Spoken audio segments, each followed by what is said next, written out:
Sebelum menonton, jangan lupa like, subscribe, dan tekan tombol lonceng. Selamat menyaksikan. Ketika kepala daerah yang baru saja dilantik Presiden RI Joko Widodo di Istana Negara Jakarta mengungkapkan komitmennya untuk fokus dalam upaya penanganan COVID-19 serta pemulihan dan penguatan ekonomi. Ketiga kepala daerah tersebut adalah Gubernur Sumatera Barat Mahyeldi, Gubernur Kepulauan Riau Ansar Ahmad, dan Gubernur Bengkulu Rohidin Mersyah. Menurut Mahyeldi, pihaknya juga akan meningkatkan kemudahan akses permodalan bagi kurang lebih 590.000 UMKM yang tersebar di seluruh daerah di Sumatera Barat. Lebih lanjut, Mahyeldi mengatakan penguatan ekonomi masyarakat tersebut akan dilakukan berbagai sektor, seperti pertanian, peternakan, perikanan, kelautan, dan sektor lainnya. Bersama Wakil Gubernur Audi Joinaldi, Mahyeldi juga berkomitmen untuk meningkatkan pariwisata serta pendidikan dan kebudayaan di Sumatera Barat. Hal senada juga disampaikan oleh Gubernur Kepulauan Riau Ansar Ahmad yang bersama dengan Wakil Gubernur Marlin Agustina akan fokus pada penanganan COVID-19 dan upaya pemulihan ekonomi. Menurut Ansar, pandemi COVID-19 harus ditangani dengan serius agar berbagai aktivitas ekonomi dan sosial dapat berjalan dengan baik. Terkait pemulihan ekonomi, Gubernur Kepulauan Riau mengatakan wilayah yang dipimpinnya pernah mencapai pertumbuhan ekonomi hingga 8%, dengan kawasan Batam sebagai lokomotif utamanya. Namun di masa pandemi ini, ia mengaku adanya penurunan ekonomi yang sangat signifikan. Hal itu disebabkan karena sebagian besar aktivitas ekonomi Kepulauan Riau berorientasi ekspor dan pariwisata. Sementara itu, Gubernur Bengkulu Rohidin Mersyah mengatakan akan melakukan upaya untuk mewujudkan kesejahteraan bagi masyarakat di wilayahnya dengan mengoptimalkan pemanfaatan komoditas unggulan Bengkulu, baik di sektor pertanian, perkebunan, maupun hasil dari kawasan pesisir dan laut. Gubernur Bengkulu menekankan pihaknya akan mengedepankan hilirisasi industri dalam pengembangan komoditas tersebut. Lebih lanjut, Rohidin mengatakan akan mendorong pengembangan UMKM di wilayahnya, salah satunya dengan menyinergikan dengan sektor pariwisata. Di Bengkulu Tengah dikembangkan program Didi Dewi atau Desa Digital Desa Wisata yang sejalan dengan kebijakan Presiden Jokowi. Kopi sebagai komoditas unggulan Bengkulu, Rohidin mencontohkan menjadi komoditas utama pada warung kopi digital. PT Pengembangan Pariwisata Indonesia atau Indonesia Tourism Development Corporation sebagai BUMN pengembang dan pengelola kawasan pariwisata dan Nusa Dua Bali dan Mandalika Lombok NTB berkomitmen terus mendorong percepatan pembangunan proyek jalan kawasan khusus, di mana hingga pertengahan bulan Februari 2021, progres pembangunan JKK secara keseluruhan telah mencapai 58%. Jalan kawasan khusus dengan panjang lintasan 4,31 km ini, salah satu fungsinya adalah sebagai venue pagelaran event balap motor Indonesia GP. Kegiatan groundwork, pemasangan pagar beton keliling JKK, dan timbunan tanah, serta pekerjaan ground improvement sudah rampung pada akhir bulan Januari 2021.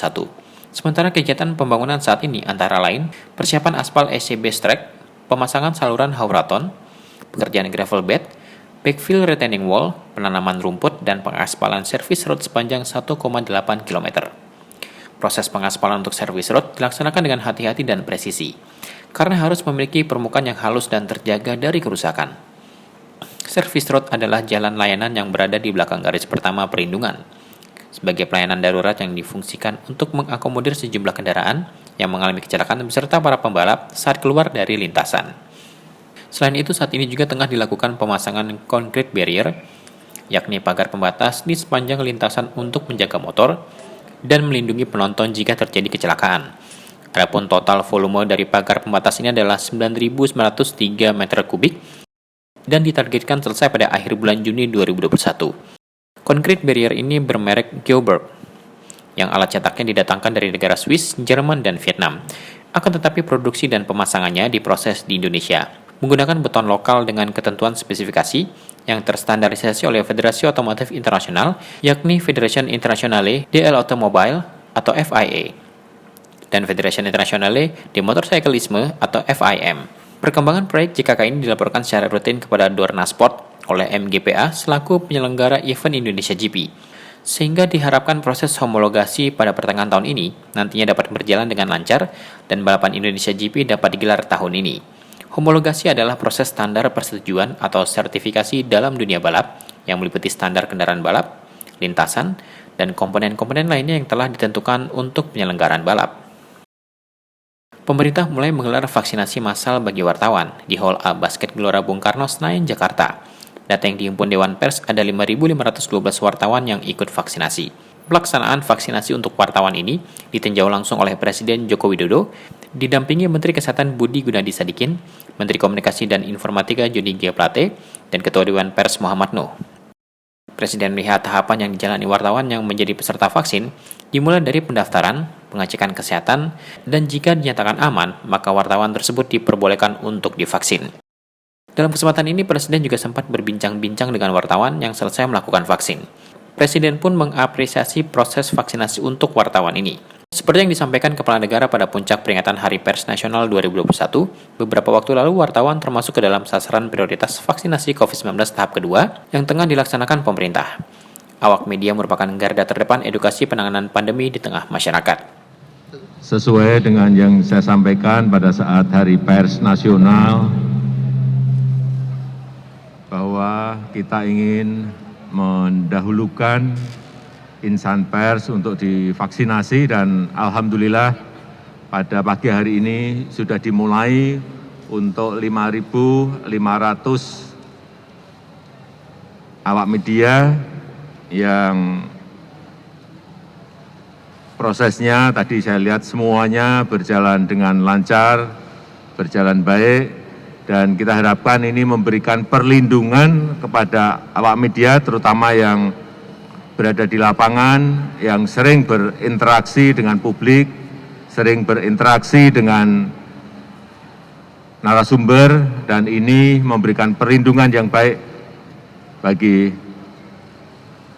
insan pers yang pagi hari ini telah dilakukan vaksinasi.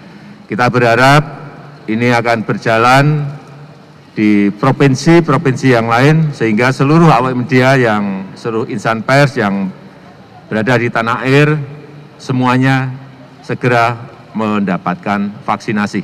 Lebih lanjut, Kepala Negara menyampaikan vaksinasi ini tak hanya dilaksanakan di DKI Jakarta, tetapi juga akan diikuti oleh provinsi-provinsi lain di Indonesia.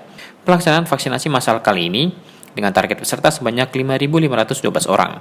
Waktu pelaksanaan adalah dari pukul 8 hingga 16 waktu Indonesia bagian Barat. Tim Eljon Media melaporkan.